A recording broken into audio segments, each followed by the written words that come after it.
And maybe most of the audience do not know the actual situation of the parts of Pakistani administered Kashmir, which is given a fake name of Azad Kashmir.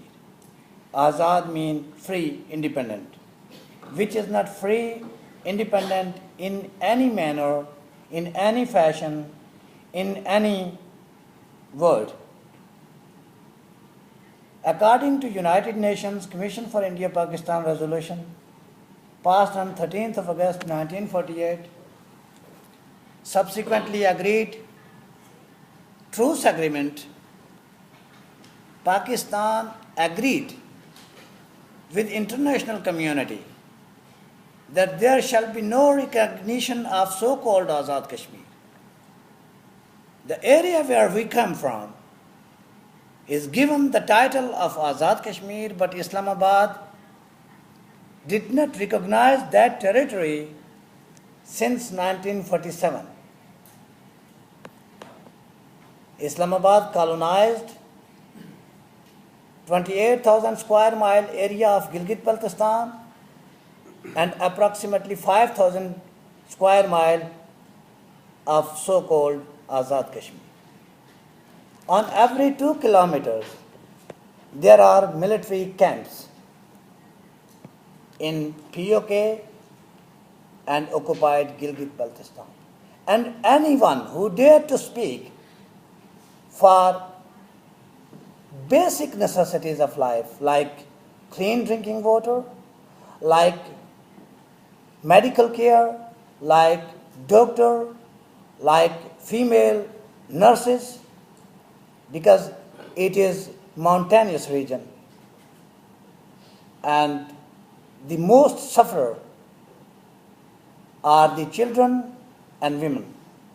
So in that case, if any political worker, social activist, civil society or journalist try to highlight the plight and miseries of those people who are left unattended by the so-called government of Azad Jammu and Kashmir and by the government of Pakistan, that activist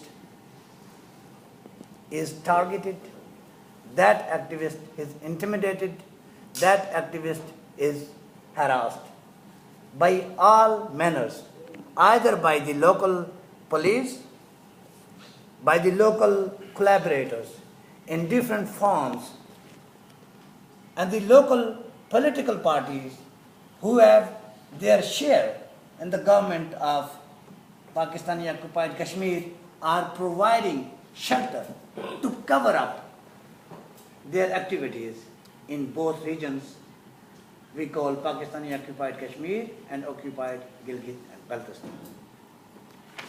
So ladies and gentlemen, the real picture which is shown in this video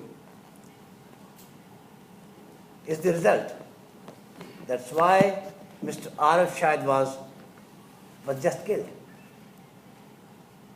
Maybe Pakistan is, or its institutions, our policymakers think that the entire world did not progress, as their own progress is halted since many, many years. In a civilized society, difference of opinion is respected, and it's called the beauty of the democracy, that you have different opinion, you have different language, you have different culture, you have different traditions, but yet as a human family we live together. So the violations of United Nations resolutions and truce agreement are done by the government of Pakistan. Yet the name is Azad Kashmir. Politically, economically, culturally, and administratively, that region is not free. 4.5 million population of so-called Azad Kashmir and 2 million population of Gilgit-Baltistan are completely dependent and consumers of Pakistani market. Yet, we, as the political activists, as we, member of United Kashmir People's National Party, do support all those measures which are leading both India and Pakistan towards peace. We believe that peace is the only prerequisite which could resolve regional problems between India and Pakistan. But there is another key actor which do not wish to see brotherly relations between India and Pakistan, and that is China. The China is using Pakistani military, its religious political parties, as their front runner in Islamabad.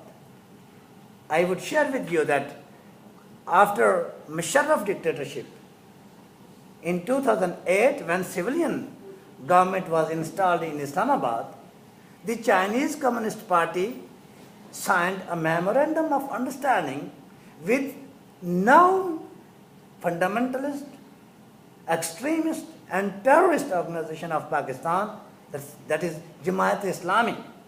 So what is link between a communist organization, a communist regime, and a fundamentalist organization of Pakistan? So that means Beijing was sending signals to newly elected civilian government of Pakistan that if you will try to divert your position on Kashmir or with India, we have these friends in Islamabad and we will use them against you. So the Jamaat-e-Islami and like other organizations are very well known for their public protest, for their other agendas within Pakistani state and society. So this is the role of Chinese government on the question of India-Pakistan relations with regard to Kashmir. The second most important thing is when there was Kargil issue, Musharraf was on a tour to Beijing. So all those things were managed from Beijing, and eventually the elected Prime Minister of Pakistan, Mr. Nawaz Sharif, was ousted. So he is back in power after 11 years or 10, 11 years. And just elections were held. He did not took oath of his office. The prominent Kashmiri leader was gunned down. And, okay, if he is gunned down, at least police should lodge first information report. Police should ask his family if they have anybody, if they want to nominate anybody. So I would just finish with the prominent poet of Asia, I would call him Faiz Ahmad Faiz. He said, "We shall see, certainly, we too shall see the day that has been promised to us when these high mountains of tyranny and oppression turn to full fluff and evaporate, and we oppressed beneath our feet will have this earth shiver, shake and beat, and hand of rulers will be struck with crackling lightning and thunder roars. When for this God's earth all false icons will be removed, then we of clean hearts, condemned by zealots, those keepers of faith, we will be invited to that altar to sit and crown. We shall see, the day we shall definitely see." Thank you very much.